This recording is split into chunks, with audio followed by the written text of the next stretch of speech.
네, 안녕하십니까. 로집사 이정혁 변호사입니다. 어제는 상당히 공을 들였던 사건에서 이제 원하는 결과를 얻지 못해서 마음이 너무 안 좋았습니다. 그래서 여러 가지로 뭐 많은 생각을 하게 됐는데요. 사실 뭐 철학적인 그런 생각까지 가게 되더라고요. 어, 사실은 이미 벌어졌고 그거에 대해서 과연 이제 어떻게 그 사실을 향후에 그 법정 안에서 재구성할 것이냐에 대해서 어 뭐 어찌됐든 뭐 사필 규정으로 밝혀진다라고 할 수도 있지만 민사 사건의 경우에는 뭐 추상적인 여러 법률 조항에 그걸 포섭해야 되기 때문에 결국에는 그거에 맞는 증거를 어떻게 찾아내고 실질적으로 법관을 이제 설득을 해야 되느냐 하는 문제에 봉착하게 됩니다.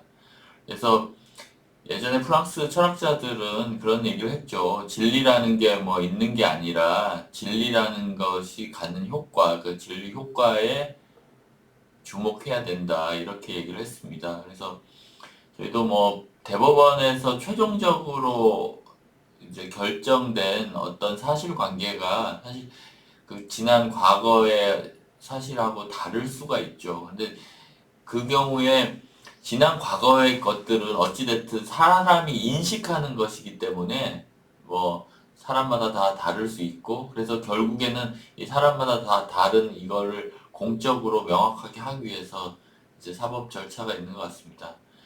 그래서 뭐 유전 무죄 무전 유죄란 말이 계속해서 나오는 이유 중에 하나도 그런 이유 때문이라고 할 것인데요.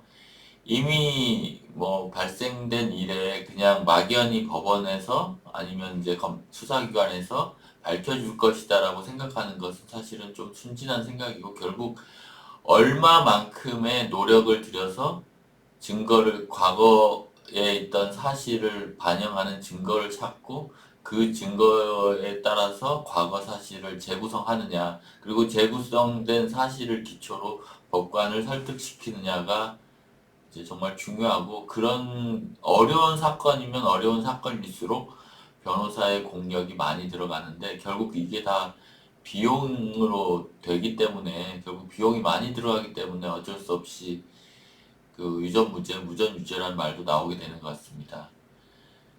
변호사로서 사실 이 정도면 충분히 이제 설득이 됐고 주장이 충분히 입증됐다라고 생각할 수도 있지만 법원에 있을 때 이제 판사로서의 가지는 느낌하고 변호사로서의 가진 느낌은 사실은 이 사건과 그리고 주장과 증거를 보는 그런 위치가 다르기 때문에 생각만큼 다르게 그뭐 법관처럼 그 어찌 보면 완전히 제3자의 관점에서 이 사건을 바라보기가 어려운 것도 사실입니다. 그래서 1심, 2심, 3심을 거치면서 그게 3심 제도를 두고 있는 것도 그렇긴 한데요. 1심에서 좋지 않은 결과를 사실은 2심에서 뒤집기는 사실 공력이 훨씬 많이 들어가는 것 같습니다. 그래서 일부는 인정을 받았지만 또 일부는 충분히 설득을 못했다고 생각을 되고 저랑 뭐 저희 의뢰인이 생각하고 있는 과거 사실 그리고 손해와 관련된 내용이 저희는 분명하게 반영됐을 거라고 생각했는데 그런 반영이 이루어지지 않은 결과인 것 같아서 또뭐 판결문을 받고 뭐 잘 분석을 한 다음에 다시 뭐 대법원에 상고를 하거나 이제 그 추가적인 어떤 법적 절차를 이제 진행할 것이냐 뭐 이런 생각을 해보고 있습니다. 그래서 사실 지금 마음에 들지 않는 결론이 나온다고 하더라도 어쩔 수 없이 받아들여야 되는 사람도 있을 수 있고 또 비용을 많이 들여서 대법원에 다시 상고를 하는 경우도 있을 수 있을 것 같습니다. 그래서 결국에는 어떤 비용과 공력을 어느 정도로 하느냐에 따라 가지고 다를 수밖에 없을 것 같고요.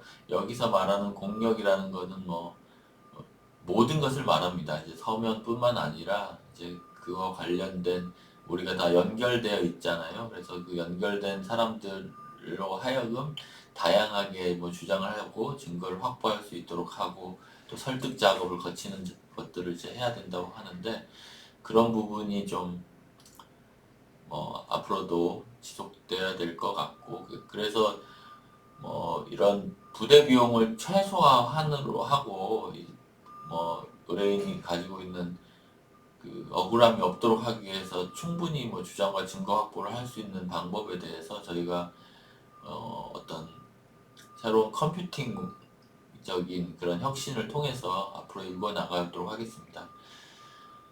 개인적으로는 이런 사건이 이제 있다고 하더라도 이제 변호사로서는 빨리 이제 새롭게 다른 과거에 머물지 않고 앞으로를 바라보면서 새롭게 지금 방법을 찾아 나가고 그런 방법을 조언해 줘야 되는 것이 변호사의 역할이라고 생각하고 있고, 여러 가지 다양한 방법을 또 고민해 보고 있습니다. 예, 오늘 사실 개인적인 소회를 이렇게 하게 됐는데요. 이제 법률 전문가 분들 중에 비슷한 고민을 했던 사람들하고 비슷한 얘기라고 해서 공감이 됐으면 좋겠습니다. 감사합니다.